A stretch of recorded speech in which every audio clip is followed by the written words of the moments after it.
Hello दोस्तों, नमस्कार। दोस्तों, अपने घड़ी चैप्टर का 4 पार्ट में अध्ययन किया था। आज अगली क्लास लेकर आया हूं मैं आपके लिए रैंकिंग चैप्टर। दोस्तों, जो भी स्टूडेंट, आपके युवा साथी, जो भी आपके छोटे बड़े भाई, जो भी आपके दोस्त सर्किल में कोई भी व्यक्ति अगर बीएसटीसी की कोचिंग या बीएसटीसी का एग्जाम देना चाह रहा है, पीटीटी का एग्जाम देना चाह रहा है, राजस्थान पुलिस का एग्जाम देना चाह रहा है, चाहे वो जूनियर अकाउंटेंट का एग्जाम देना चाह रहा है, चाहे वो पटवार का एग्जाम देना चाह रहा है, चाहे वो फर्स्ट ग्रेड का एग्जाम देना चाह रहा है, आरएसपी का एग्जाम देना चाह रहा है, तो दोस्तों मैं उनके लिए एक शानदार क्लास लेकर आया हूं रैंकिंग चैप्टर की। और रैंकिंग चैप्टर में दोस्तों किस प्रकार के प्रश्न एग्जाम में बनते हैं और कौन कौन से टाइप मोस्ट इंपोर्टेंट है और एग्जाम में प्रश्नों का हल किस प्रकार से अपन बहुत ही स्पीड से कम समय लगाते हुए प्रश्नों का आंसर दे सकते हैं, ये सारी चीजें मैं आज की क्लास में आपको बताऊंगा कि किस प्रकार से समय की बचत कर सकते हैं, किस प्रकार से प्रश्न को जल्दी से जल्दी एग्जाम में हल किया जा सकता है। तो दोस्तों आज की क्लास में मैं आपको इसका अध्ययन करवाता हूं। चलिए दोस्तों, आज की क्लास स्टार्ट करते हैं रैंकिंग टॉपिक। रैंकिंग टॉपिक के प्रश्न दोस्तों एग्जाम में किस प्रकार के बनते हैं, कौन कौन से टाइप के प्रश्न बहुत ही इंपॉर्टेंट है, आज अपन अध्ययन करते हैं। समझना दोस्तों, रैंकिंग में ये पार्ट होता है इस प्रकार से। दोस्तों समझना, इसे कहते हैं बायां, दोस्तों इसे कहते हैं दायां। कंप्लीट है, यानी ये वाला भाग बायां और ये वाला भाग दायां। अगर कोई व्यक्ति इधर से इधर जाता है दोस्तों तो इसे कहते हैं बाएं से जा रहा है। इधर से इधर जाता है तो दोस्तों इसे कह सकते हैं अपन आगे से। यदि दोस्तों इधर से इधर जा रहा है तो इसको बोल सकते हैं अगले छोर से। अगले छोर से दोस्तों इसे अपन और कह सकते हैं ऊपर से। क्या समझ में आएगा दोस्तों? यानी एग्जाम में इन शब्दों का प्रयोग हो सकता है बाएं से, आगे से, अगले छोर से या ऊपर से। यदि दोस्तों कोई व्यक्ति इधर से इधर आता है तो इसे बोल सकते हैं दाएं से।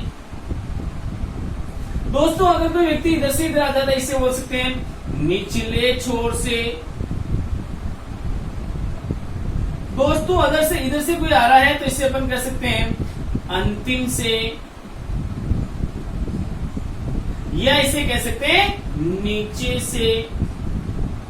यानी इस प्रकार से दोस्तों एग्जाम में इन शब्दों का प्रयोग हो सकता है कि बायां दायां किसे कहते हैं दोस्तों। तो ये हो गया बायां और ये हो गया दायां।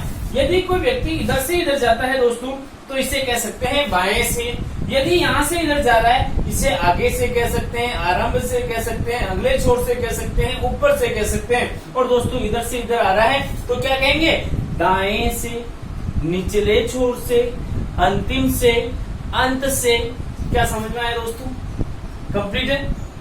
तो एग्जाम में आपके प्रश्न आने से पहले आपको ये चीज पता होना चाहिए। और दायां और बायां क्या होता है दोस्तों? जब किसी व्यक्ति का दायां बायां आपसे पूछता है तो खुद का दायां बायां ही व्यक्ति का दायां बायां होगा। यानी मेरा ये हाथ कौन सा है दोस्तों? दायां है। इसे क्या कहते हैं अपन? राइट हैंड कहते हैं। और ये कौन सा है? बायां है। इसे अपन अंग्रेजी में लेफ्ट हैंड कहते हैं। कंप्लीट है दोस्तों। चलिए, ये आपने उतार लिया, आगे चलते हैं। दोस्तों मैं आपको इस चैप्टर में डायरेक्ट प्रश्न पे लेकर चलता हूं, किस प्रकार के प्रश्न एग्जाम में पूछे जाते हैं।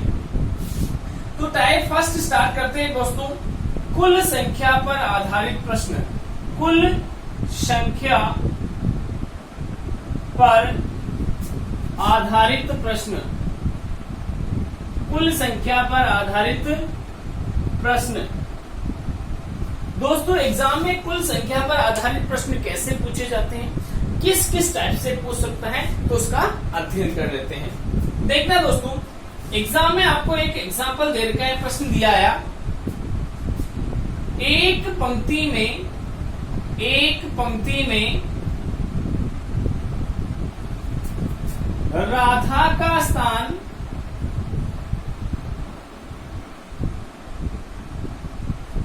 बाएं से 10वां दाएं से 11वां है तो पंक्ति की कुल संख्या होगी। पंक्ति की कुल संख्या होगी। दोस्तों आपसे प्रश्न पूछा गया है कि एक पंक्ति में राधा का स्थान बाएं से 10वां, दाएं से 11वां है तो पंक्ति में कुल संख्या कितनी होगी। देखना दोस्तों आंसर के रूप में, ये आपकी पंक्ति है, ये आपकी पंक्ति है। यदि ये क्या हो गया दोस्तों बायां, ये क्या हो गया दोस्तों दायां, कंप्लीट है। राधा इस पंक्ति में यहां बैठी है। अगर राधा को आप बाईं तरफ से देखते हो तो वो 10वीं है, और राधा को अगर दाईं तरफ से देखते हो तो वो 11वीं है। कौन सी है? 11वीं, या 10वीं और या 11वीं। ठीक है दोस्तों, यानी राधा इधर से 10वीं, इधर से 11वीं। दोस्तों समझना छोटी सी चीज, आपको बिना सूत्र के कैसे आंसर देना। यानी राधा यहाँ बैठी है जो इधर से 10वीं है। दोस्तों 10वीं खुद है तो 9 जने पीछे बैठे, 9 जने पीछे बैठे ना दोस्तों। अब देखना इधर से 11वीं है तो इधर कितने जने बैठे दोस्तों? 10 जने बैठे। कितने बैठे दोस्तों? 10 जने बैठे। तो 10 तो ये 9 ये 19, एक खुद राधा, कितने हो गए दोस्तों? 20। ये तो हो गया ओरली आंसर देना, यानी बिना पेन कॉपी उठाए आंसर दे सकते हैं कि जैसे मैं राधा हूं और मैं इधर से 10वें स्थान पर, इधर से 11वें स्थान पर मैं हूं एक व्यक्ति। मैं इधर से 10वां यानी 9 जने इधर बैठे, इधर से 11वां यानी 10 जने इधर बैठे। 10 और 9 और एक मैं खुद यानी 20 जने। कुल पंक्ति में कितने जने हो गए? 20 व्यक्ति बैठे। क्या दोस्तों समझ में आया? अब मैं आपको शानदार ट्रिक समझाता हूं, ट्रिक के माध्यम से कैसे आप आंसर देते हैं समझना। ये कंप्लीट हो गया दोस्तों, या 9 + 1 + 10 यानी 20 कुल संख्या कंप्लीट है। मिटा दूं क्या इसको? देखना,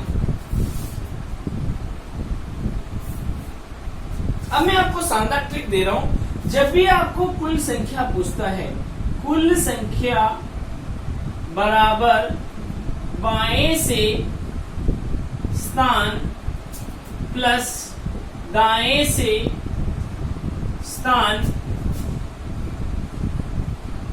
-1। कुल संख्या बराबर बाएं से स्थान प्लस दाएं से स्थान -1। यानी दोस्तों इस प्रश्न में बाएं से स्थान कौन सा है? 10वां। दाएं से स्थान कौन सा है? 11वां। और 1 माइनस कर देंगे तो आंसर कितने आ जाएंगे दोस्तों? 20। कुल संख्या कितनी आ जाएगी? 20। कंप्लीट है। चले आगे, चलिए अगला प्रश्न लेते हैं दोस्तों। एक प्रश्न आपने किया, दूसरा प्रश्न लेते हैं वापस सेम टाइप का। कैसे आंसर देना है? एक कतार में मोहन का स्थान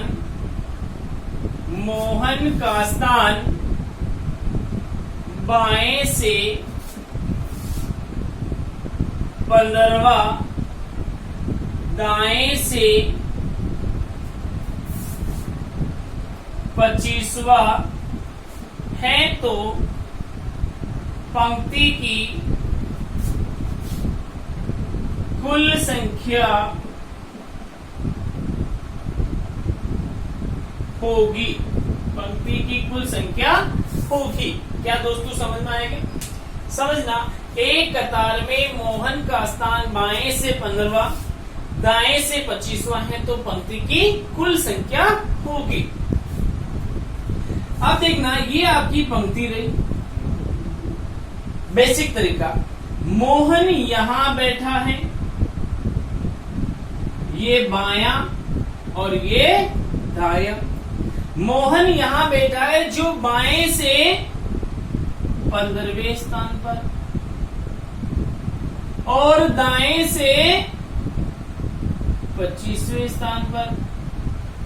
यानी मोहन एक व्यक्ति है जो इधर से 15वां यानी इससे पहले 14, इधर से 25वां इससे पहले 24, 14 और 24 कितने हो गए दोस्तों? 38, और 38 और एक खुद कितना हो गया? 39, यानी 14 प्लस एक खुद प्लस 24, यानी दोस्तों आंसर आ गया 25 और 14 39। क्या समझ में आया? ये बेसिक तरीका था जब आप ओरली दे सकते थे कि मैं खुद मोहन हूं, मैं बाएं से 15वां यानी 14 इधर बैठे, मैं दाएं से 25वां 24 इधर बैठे, भैया 24 इधर बैठे हैं, 14 इधर बैठे हैं, 38 और एक में खुद 39 ओरली आंसर दे सकते हैं। क्या दोस्तों समझ में आया? यानी आपके बीएसटीसी के एग्जाम में, पीटीईटी के एग्जाम में, सीटेट के एग्जाम में डिट्टो ऐसे के ऐसे प्रश्न उठकर एग्जाम में आ सकते हैं। कंप्लीट है दोस्तों? समझना आगे। अगला एग्जांपल लेते हैं पर एक कतार में 25 व्यक्ति बैठे हैं, यदि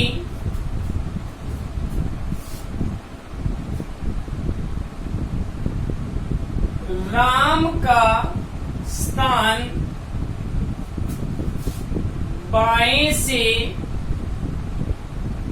7वां है तो दाएं से स्थान होगा। दोस्तों आपसे प्रश्न पूछा कि एक पंक्ति में कितने जने बैठे हैं? 25 जने बैठे। कितने बैठे दोस्तों? 25 बैठे हैं, और 25 में राम जो है बाएं से 7वें स्थान पर है। राम जो है बाएं से कौन से स्थान पर है? 7वें स्थान पर है। तो वही राम दाएं से कौन से स्थान पर होगा, ये आपको आंसर देना है। समझना, ये आपकी पंक्ति है, समझ में आएगी? इस पंक्ति में ये यहां पर बायां और ये यहां पर दायां। कंप्लीट है दोस्तों? पूरी पंक्ति में 25 जने बैठे। कितने बैठे दोस्तों? 25 जने बैठे, और यहाँ पर राम बैठा है जो कि बाएं से 7वां है, जो कि बाएं से 7वां है। क्या समझ में आया दोस्तों? यानी राम यहाँ 7वें स्थान पर बैठा है, 6 जने पहले बैठे, और एक राम खुद 7 जने हो गए। टोटल जने 25 थे। 25 में से दोस्तों यहां तक 7 हो गए, तो आगे कितने होंगे? 18। कितने होंगे दोस्तों? 18 होंगे ना। 18 और 7 25 हो जाते, यानी 18 जने राम से आगे बैठे हैं। तो 18 इधर बैठे हैं, और राम खुद कौन सा हो गया? 19वां। राम दाएं से कौन सा हो गया दोस्तों? 19वां।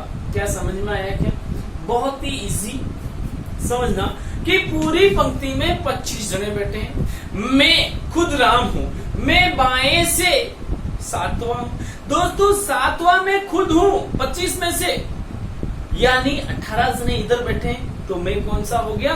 19वां। क्या समझ में आया दोस्तों? आगे चले। दोस्तों इसी प्रश्न को अपन सूत्र के माध्यम से, ट्रिक के माध्यम से कैसे करते हैं, ट्रिक समझना। ट्रिक है दोस्तों, जब भी आपको दाएं से स्थान निकालना है, दाएं से स्थान, तो दोस्तों आप कर सकते हो कुल संख्या माइनस बाएं से स्थान प्लस 1, और बाएं से स्थान निकालना है बराबर कुल संख्या माइनस दाएं से स्थान प्लस 1। दोस्तों कोई भी स्थान निकालना हो, चाहे दाएं से निकालना हो चाहे बाएं से निकालना, और चीज ये ध्यान रख लो कि दाएं से स्थान निकालना तो बाएं वाला दे रखा होगा, बाएं से निकालना तो दाएं वाला दे रखा होगा। जो दे रखा उसको कुल में से घटाना है और एक जोड़ देना है, तो आपका आंसर आ जाएगा।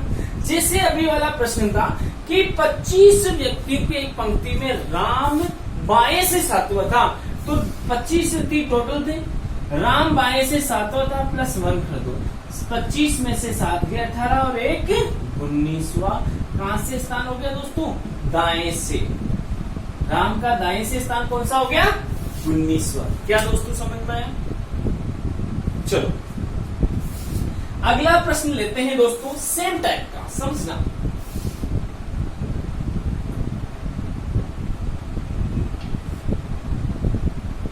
एक पंक्ति में 20 व्यक्ति खड़े हैं। सीता का स्थान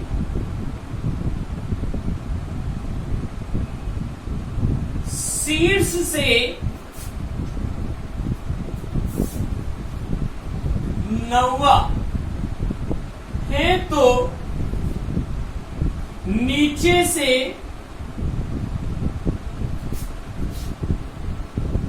सीता का स्थान होगा। नीचे से सीता का स्थान होगा। समझना दोस्तों, एक पंक्ति में 20 व्यक्ति खड़े हैं। सीता का स्थान शीर्ष से 9वां है, तो बताओ सीता का स्थान नीचे से क्या होगा? दोस्तों शीर्ष से मतलब क्या बताया मैंने? बाएं से। और नीचे से मतलब क्या बताया दोस्तों? दाएं से। दोस्तों यहाँ बाएं से स्थान आपको दे रखा है, दाएं से स्थान ऊंचा है।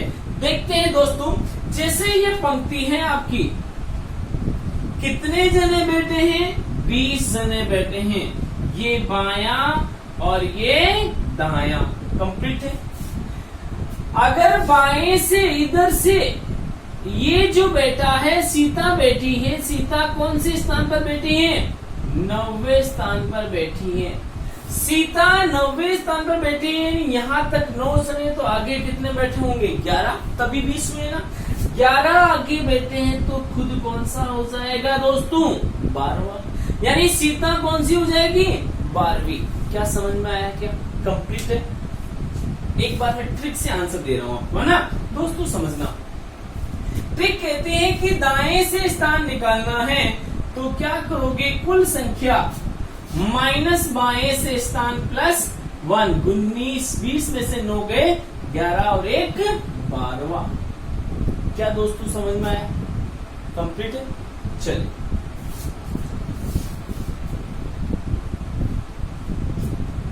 एक एग्जाम्पल लेते हैं दोस्तों, प्रश्न संख्या 4। समझना, एक कतार में राजा का स्थान दाएं से 13वां है। यदि कतार की कुल संख्या 30 है, तो राजा का बाएं से स्थान होगा। राजा का बाएं से स्थान क्या होगा? समझना दोस्तों, यहां पर मैंने कुल संख्या आपको दे रखी है। कितनी दे रखी है? 30 जने बैठे हैं, और इन 30 जनों में राजा जो बैठा है वो बाएं से नहीं बैठा दोस्तों, दाएं से बैठा है। कौन से स्थान पर? 13वें स्थान पर। दोस्तों यहां से इधर तक 13 जने और टोटल 30 है, तो इधर कितने बैठे होंगे? 17। यानी 30 में से 13 यहां तक बैठे हैं, तो कितने बैठे आगे? 17 इधर बैठे हैं। अब मैं कह रहा हूं कि मैं इधर से कौन सा होगा, यानी राजा जो है बाएं तरफ से कौन सा होगा? 17 प्लस 1 मैं खुद, यानी बाएं से 18। क्या दोस्तों समझ में आया? समझना, ट्रिक कहती है कि बाएं से स्थान बराबर कुल संख्या माइनस दाएं से स्थान प्लस 1, यानी 18वां। क्या समझ में आया दोस्तों? कंप्लीट है। अगला प्रश्न चलिए। अब दोस्तों एग्जाम में इससे रिलेटेड और भी प्रश्न पूछे जाते हैं, समझना। प्रश्न संख्या 5 लेते हैं। एक पंक्ति में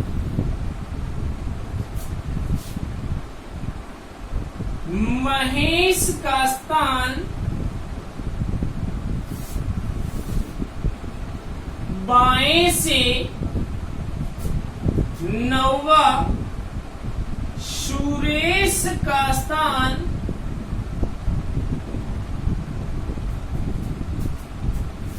दाएं से 12वां, यदि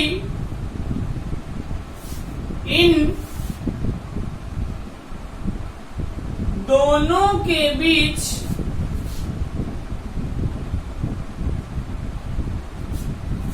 10 व्यक्ति और बैठे हैं तो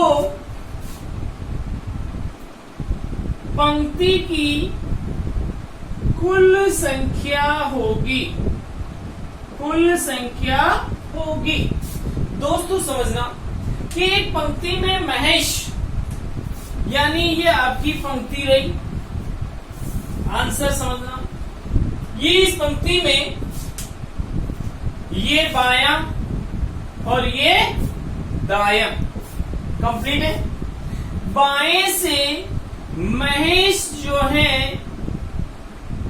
वो 90वें स्थान पर, दाएं से सुरेश जो है 12वें स्थान पर, कंप्लीट है।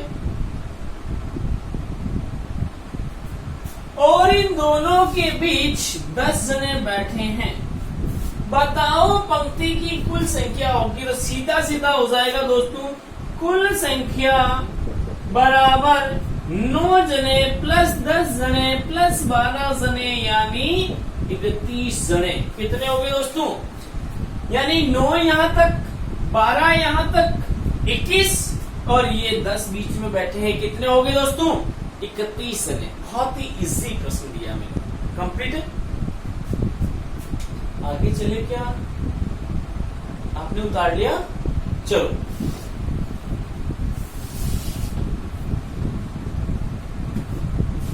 समझना दोस्तों, 40 व्यक्तियों की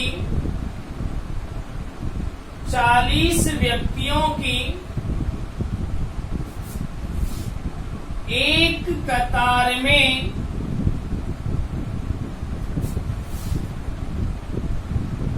प्रदीप का स्थान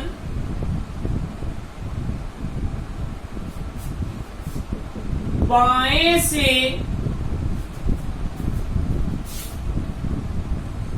11वां,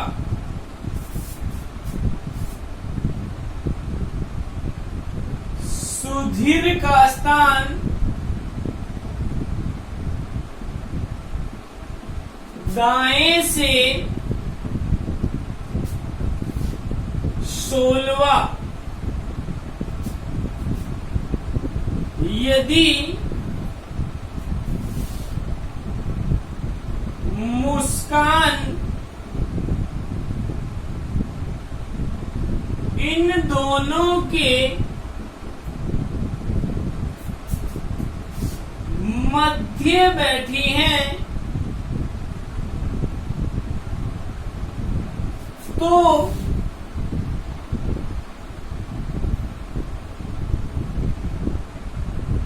प्रदीप व मुस्कान के बीच संख्या होगी। प्रदीप व मुस्कान के बीच में संख्या होगी। समझना दोस्तों, 40 व्यक्तियों की एक कतार है। प्रदीप का स्थान बाएं से 11वां, सुधीर का स्थान दाएं से 16वां। यदि मुस्कान इन दोनों के बीच में बैठी हैं तो प्रदीप व मुस्कान के बीच में कितने जने बैठे हैं, समझना है। श्योरिटी में इतना इजी प्रश्न है कि आप एकदम से कर लोगे। यानी ये आपकी पंक्ति है, टोटल जने हैं दोस्तों 40 जने। कितने जने हैं? 40। यहां बाएं से ये बायां और ये दायां। दोस्तों बाएं से प्रदीप यहां बैठा है और स्थान है उसका 11वां। कंप्लीट है। सुधीर दाएं से बैठा है और 16वें स्थान पर बैठा है। ये भी कंप्लीट हो गया। समझना दोस्तों कि पूरी पंक्ति में जब 40 जने हैं, कितने हैं? 40। यहां तक 11 बेटे, यहां 16 बेटे हैं, यानी 11 और 16 27 लेस कर लो, बच्चे कितने? 13। यानी अब इनके बीच में कितने जने बैठे दोस्तों? तो यहां से यहां तक टोटल 13 जने बैठे। कितने बैठे दोस्तों? 13।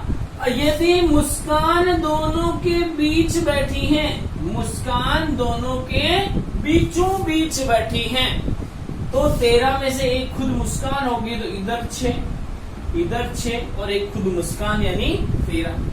यदि आपसे पूछा इसने कि बताओ प्रदीप और मुस्कान के बीच में कितने बैठे, तो 6 जने बैठे प्रदीप और मुस्कान के बीच में। तो आंसर क्या होगा दोस्तों? आंसर होगा प्रदीप व मुस्कान के बीच 6 व्यक्ति बैठे हैं। बैठे हैं। क्या समझ में आया? वापस एक बार रिवाइज करते हैं। प्रश्न को मिटा दो, प्रश्न को आपने उतार लिया, समझना। इसी प्रश्न को रिवाइज कर रहा हूं, एक बार वापस चेक करना। ये आपकी पंक्ति है, ये बायां है और ये दायां है। बाएं से यहां पर प्रदीप बैठा है और 11वें स्थान पर, दाएं से यहां सुधीर बैठा है और 16वें स्थान पर। पूरी पंक्ति में दोस्तों यहां से यहां तक कुल संख्या है 40। यहां तक 11 बैठे, इधर 16 बैठे हैं, तो लेस कर दो। 40 माइनस 11 प्लस 16 यानी 13 और बच रहे। कितने बच रहे दोस्तों? 13। यानी 13 जने बैठे हैं इन दोनों के बीच में। कंप्लीट है। लेकिन मुस्कान जो है सुधीर और प्रदीप के बीच में बैठी है, तो 13 में से एक खुद मुस्कान हो गई। अब इधर 6 बैठे, इधर 6 बैठे, तभी तो बीच में बैठेगी, वरना नहीं बैठेगी। तो अब मैंने पूछा बताओ मुस्कान और प्रदीप के बीच कितने हैं, तो आंसर क्या होगा दोस्तों? 6 व्यक्ति बैठे हैं। क्या समझ में आया? कंप्लीट है। आगे चले। चल एक प्रश्न और लेते हैं इसी टाइप का। एक कतार में 20 व्यक्ति बैठे हैं। यदि एक का स्थान बाएं से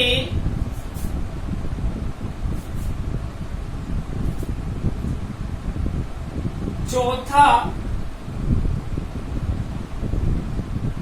तथा बी का स्थान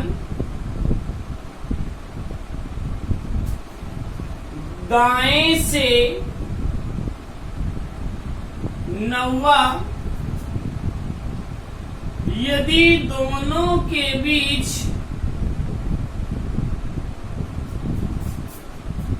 सी बैठा है, तो बताओ सी बाएं से कौन से स्थान पर होगा? समझना बहुत ही इंपॉर्टेंट प्रश्न, ध्यान रखना एग्जाम के लिए। आप चाहे पीटीटी दे रहे हो, चाहे बीएसटीसी दे रहे हो, चाहे राजस्थान पुलिस दे रहे हो, चाहे आर्मी का एग्जाम दे रहे हो, चाहे आप पटवार का एग्जाम दे रहे हो, हर एग्जाम के लिए इम्पोर्टेंट है। समझना, एक कतार में कितने जने दोस्तों? 20 जने। ए का स्थान बाएं से चौथा है और बी का स्थान दाएं से 9वां है। दोनों के बीच सी बैठा है, तो बताओ सी बाएं से कौन से स्थान पर होगा? बाएं से कौन से स्थान पर होगा? बहुत ही इंपॉर्टेंट है, समझना। यानी दोस्तों ये आपकी पंक्ति है, ये बायां और ये दायां। क्या समझ में आया? यानी बायां और ये दायां। अब बाएं से ए बैठा है चौथे स्थान पर, बी बैठा है दाएं से 9वें स्थान पर। कंप्लीट है। तो दोस्तों टोटल जने हैं 20, 4 ये हो गए, 9 ये हो गए, तो 20 माइनस 4 प्लस 9 यानी बच्चे कितने? 7। कितने बच्चे? 7। यानी दोनों के बीच में 7 जने बैठे हैं, उनमें से एक तो सी बैठा है।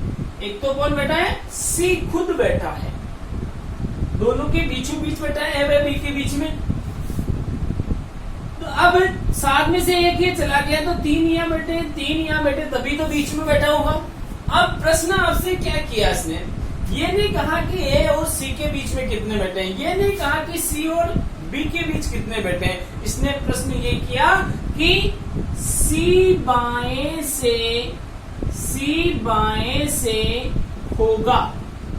दोस्तों बाएं से 4 तो ये हो गए ए तक, 3 और ये 7 और सी खुद 8वां, तो आंसर होगा 8वें स्थान पर। 8वें स्थान पर। यानी यहां तक 4 जने, 3 ये बीच में बैठे, 7, एक खुद सी हो गया, यानी 8वें स्थान पर। यानी 4 प्लस 3 प्लस 1 खुद, यानी 8वां स्थान। सी का बाएं से स्थान कौन सा हुआ दोस्तों? 8वां। यदि आपसे यहाँ प्रश्न पूछ लेता कि सी का दाएं से स्थान क्या होगा, तो दाएं से 9 तो ये दाएं से होगा। अगर ऐसा पूछता तो 9 तो ये, 3 बीच में बैठे, एक खुद, यानी 13वां हो जाता। कौन सा हो जाता? सी, 13वां। क्या समझ में आया दोस्तों? आगे चलिए। यानी यदि आप मेरे इस पूरी क्लास को कंप्लीट देखोगे तो आपको रैंकिंग टॉपिक किसी अन्य कोचिंग संस्थान पर पढ़ने की जरूरत नहीं पड़ेगी। मैं सारा निचोड़, सारी जो संक्षिप्त चीजें हैं वो इस चैप्टर में डाल रहा हूं, ताकि आप इस पूरी क्लास को पढ़ो तो आपको संतुष्टि फील हो जाए कि अब मुझे रैंकिंग कहीं से पढ़ने की जरूरत नहीं है। दोस्तों एक भी प्रश्न पढ़ाए हुए कॉन्सेप्ट से बाहर नहीं बनता है। चाहे आप आज मैं पढ़ा रहा हूं और आज से पिछले जितने भी एग्जाम हुए हैं उनके प्रश्न रैंकिंग टॉपिक से उठा के देखोगे तो मेरे पढ़ाए हुए कॉन्सेप्ट से बाहर एक भी प्रश्न नहीं मिलेगा। समझ में आया ना? ये क्लास जो मैं पढ़ा रहा हूं इसको अपने जितने भी मित्र हो, जितने भी दोस्त हो, अपने बड़े भाई, छोटे भाई, मामा, रिलेशन में, ब्लड रिलेशन में, कहीं पर भी हो तो सबको मेरे YouTube चैनल का लिंक भेजो ताकि वो भी इस क्लास का फायदा उठा पाए, और अधिक से अधिक मेरे इस YouTube चैनल को सब्सक्राइब करो ताकि मैं आपके लिए और अच्छी से अच्छी क्लासें YouTube पर अपलोड कर सकूं। चलिए अगला प्रश्न लेते हैं। समझना दोस्तों एग्जाम में प्रश्न कैसे पूछते हैं। एक पंक्ति में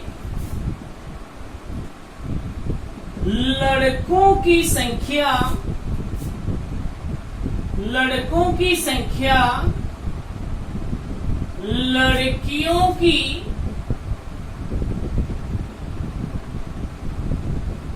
संख्या से 3 गुनी है, से 3 गुनी है। यदि पंक्ति की कुल संख्या, यदि पंक्ति की कुल संख्या 60 है तो लड़कियां होगी, लड़कियां होगी। समझना दोस्तों कि एक पंक्ति में लड़कों की संख्या लड़कियों की संख्या की 3 गुनी है तो पंक्ति में लड़कियां कितनी होगी यदि कुल संख्या 60 है। समझना, छोटी सी मैथ्स लगा रहा हूं यहां, छोटी सी बेसिक। क्या है दोस्तों, समझना, यानी जी बराबर लड़कियां, लड़कियां को प्रेजेंट करेंगे जी से, यानी गर्ल्स, गर्ल्स को प्रेजेंट करेंगे जी से, लड़कों को प्रेजेंट करेंगे दोस्तों अपन बॉयज यानी बी से। समझ में आ गया? समझना, माना मैंने कहा कि पंक्ति में लड़कों की संख्या लड़कियों की संख्या से 3 गुनी है, लड़कियों की संख्या से 3 गुनी है, तो माना गर्ल्स एक्स है, लड़कियां एक्स हैं, तो बॉयज कितने हो गए? एक्स इंटू 3 यानी 3x। क्या समझ में आया दोस्तों? और मैंने बताया कि लड़के और लड़कियों की कुल संख्या कितनी है दोस्तों? 60 है, यानी x प्लस 3x बराबर 60 है, यानी 4x बराबर 60 है, तो x बराबर 60 बटेवा 4 यानी 15। क्या समझ में आया दोस्तों यहां तक? यानी x का मान कितना आया? 15। जब x का मान 15 आया तो दोस्तों गर्ल्स कितनी होगी?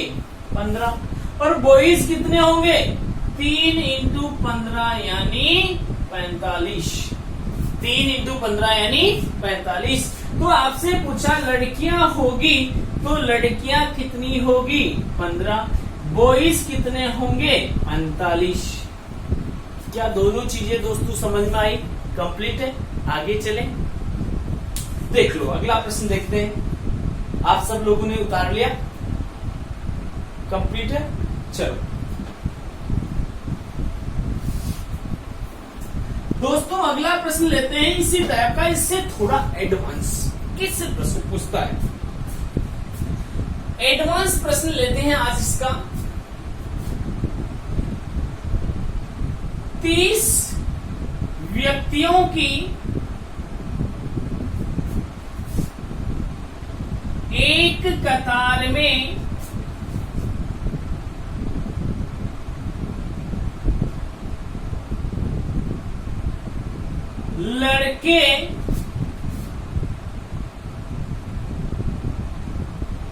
लड़कों की संख्या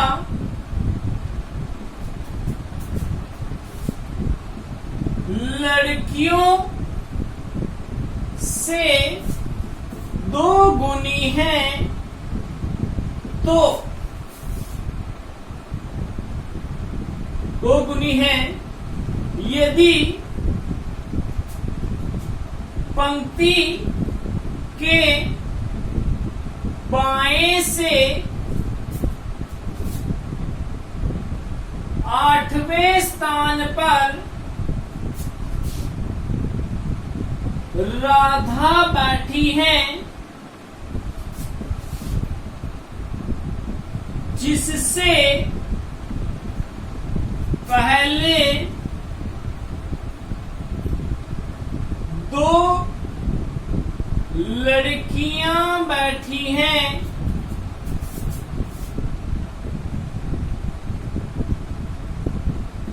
तो उसके बाद कितने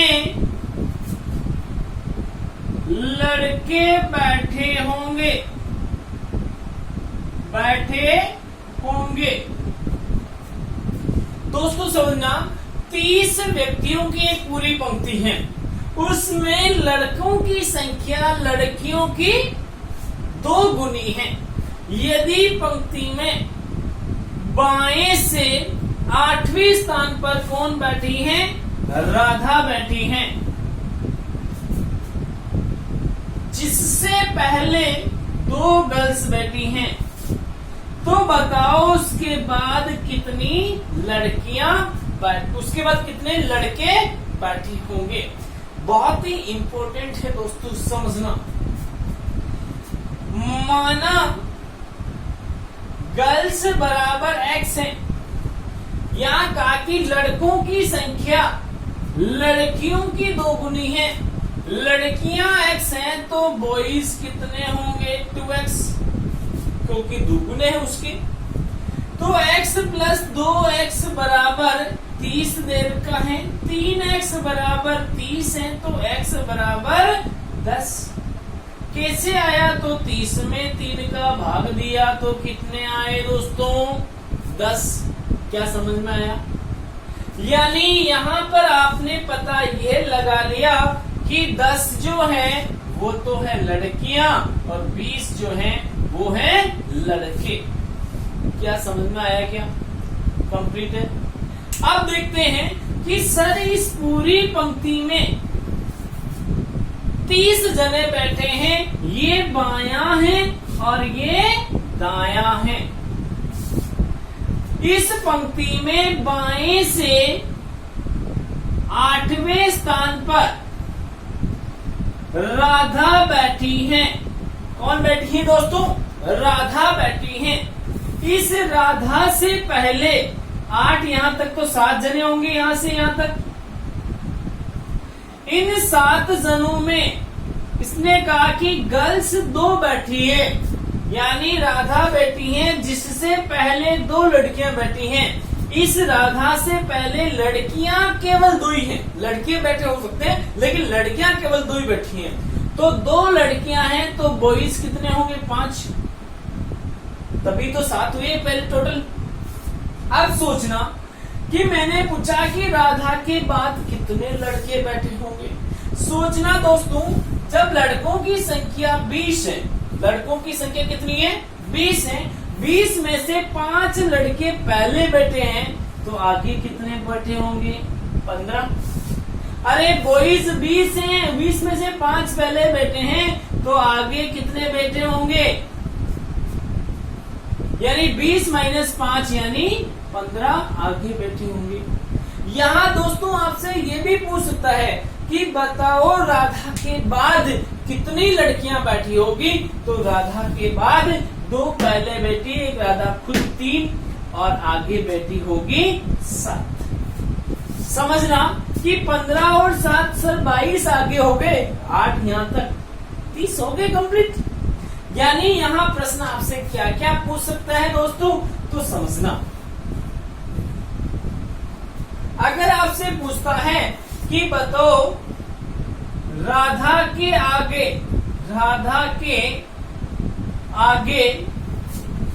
बॉयज होंगे, राधा के आगे बॉयज होंगे तो 20 माइनस 5 यानी 15। राधा के आगे गर्ल्स होगी तो 10 माइनस 2 प्लस 1 यानी 3 बराबर 7। यानी यही प्रश्न आपसे एग्जाम में पूछ सकता है। क्या समझ में आया? इससे बाहर प्रश्न नहीं बनता है। यहाँ तक कंप्लीट है। तो दोस्तों आज की क्लास में अपन ने अध्ययन किया कि एक पंक्ति में किस प्रकार से कुल संख्या के प्रश्न होते हैं। बाएं से स्थान नहीं दिया तो कैसे निकालते हैं, दाएं से स्थान नहीं दिया तो कैसे निकालते हैं, कुल संख्या दे दी किसी को बीच में बैठा दिया तो कैसे निकालते हैं, बीच से बाएं से कैसे निकालते हैं, दाएं से कैसे निकालते हैं, बीच में कैसे बैठाते हैं, बॉयज एंड गर्ल्स की संख्या कैसे निकालते हैं। तो आज की क्लास यही समाप्त करते हैं दोस्तों। जय हिंद, जय भारत,